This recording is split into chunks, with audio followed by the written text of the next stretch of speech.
Prima declinatio, the first declension. Magister, this is the master or the teacher in modern English, and discipulus for the D, the student. Quomodo dignoscitur prima declinatio. Per genitivum et dativum singularem in ai diptongo. Quod habet terminationes.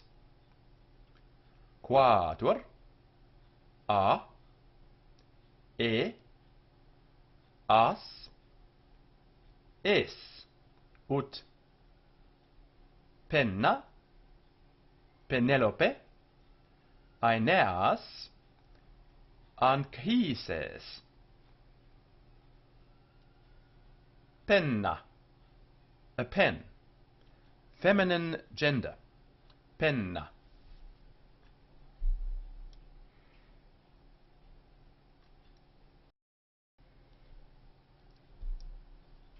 Singular. Nominativo. Penna, a pen. Penna. Genitivo, in the genitive. Pennae, of a pen, or pens apostrophe s. Dativo, pennae, to a pen. Accusativo, penna, a pen, when the action is directed upon it. Vocativo, penna, when you're talking to it. O pen. Ablativo, penna, with or by means of a pen. Penna. Plural, pluraliter. Nominativo, pennae, pens. Genitivo, pennarum, of pens. Dativo, pennis, two pens. Accusativo, pennas, pens. Vocativo, pennae, o pens. Ablativo, pennis, with pens, or by means of pens. Pennis. Ruddiman notes that after the same manner you may decline litera, a letter, via, a way or a road, galea, an helmet, tunica, a coat, toga, a gown or cloak. So let's look at toga, for example. Following the above example, we have toga for the nominative, togai, togai, togam, toga, and toga. And in the plural, togai, togarum, togis, togas, togai, and togis.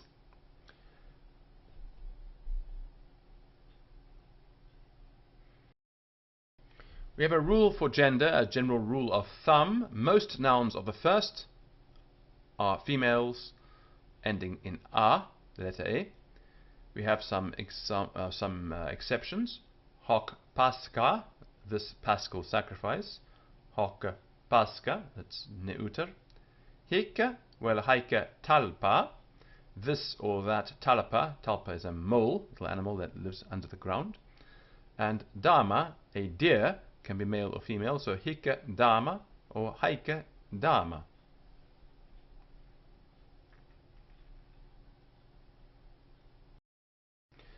The letter A at the end of a word like penna is a Latin termination. However, there are Greek words. E, as, and es are terminations of Greek words. Nouns ending in a and e are feminine, and those of the first declension that end in as and es are masculine in gender. So the rule, filia, a daughter, nata, a daughter, dea, a goddess, anima, the soul, with some others have more frequently arbus, then is as their dative and ablative plural, to distinguish them from masculines ending in us of the second declension.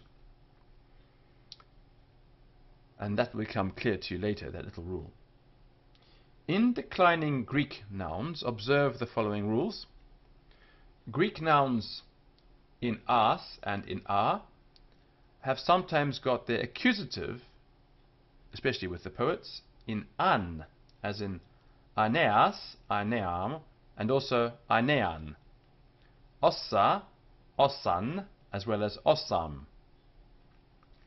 Those that end in es have the accusative in en, and their vocative and ablative in e, as in anchises and anchise, anchisen and anchise for the ablative.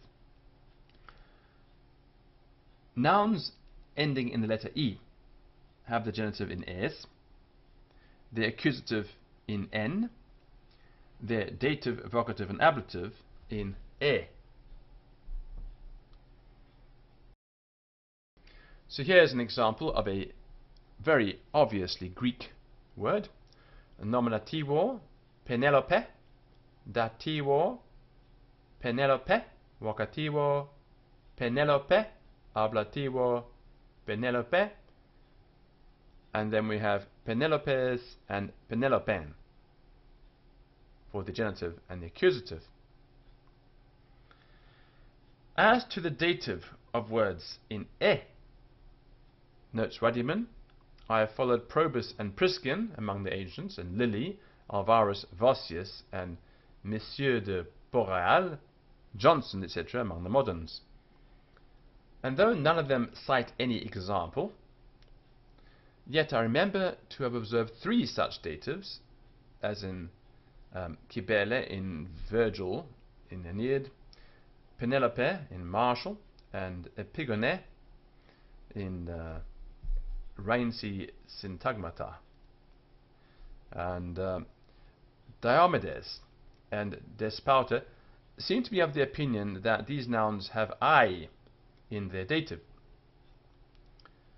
The reason that moved the former is because they thought it incongruous that seeing nouns in e generally follow the Greek. In all their other cases, they should follow the Latin in their dative only, especially since their ablative, which answers to the Greek dative, ends in e.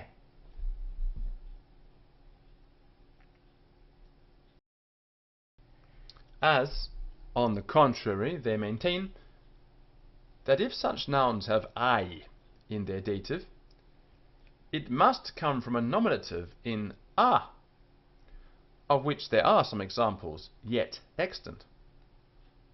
And then they may likewise have the accusative in as in Penelopam, Circam, we see in Plautus, Leucambam in Terentianus Maurus.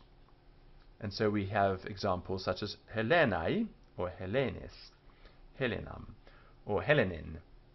These are frequently met with in the poets, who also turn such words as commonly end in a into e in the nominative and vocative when the measure of their verse requires it. And here it may not be improper to remark that even Greek words in s have sometimes got their nominative and vocative in a, and so their genitive and dative in I.